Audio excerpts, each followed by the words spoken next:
আরে কে? আরে আপনার ব্রাইটনেসটা তো কম করুন। এবার ঠিক আছে? হ্যাঁ, এবার ঠিক আছে। কে আপনি? আমি জিন, তোমার উপর খুশি হয়ে তোমার একটা উইশ পূরণ করার জন্য এসেছি। সত্যি? সত্যি? যে কোনো উইশ? হ্যাঁ, যে কোনো উইশ। আপনার কাছে বলতে তো খুব লজ্জা লাগছে, কিন্তু আমার বইয়ের বান্ধবী প্রিয়াঙ্কাকে আমার খুব পছন্দ।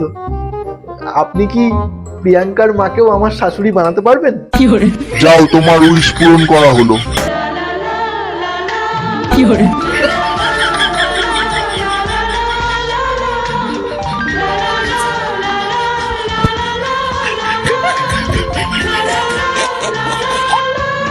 কি? প্রিয়াঙ্কার মা এটা করলো কি করে? মনে হচ্ছে জিনের কাজ শুরু হয়ে গেছে। কি হয়েছে গো? তোমাকে বলতেও আমার লজ্জা করছে। লজ্জার কি আছে বলো না। আরে আমার বন্ধু প্রিয়াঙ্কা আছে না, ওর মা আমার বাবাকে বিয়ে করে নিয়েছে। কি? প্রিয়াঙ্কার মাকেও আমার শাশুড়ি বানাতে পারবেন?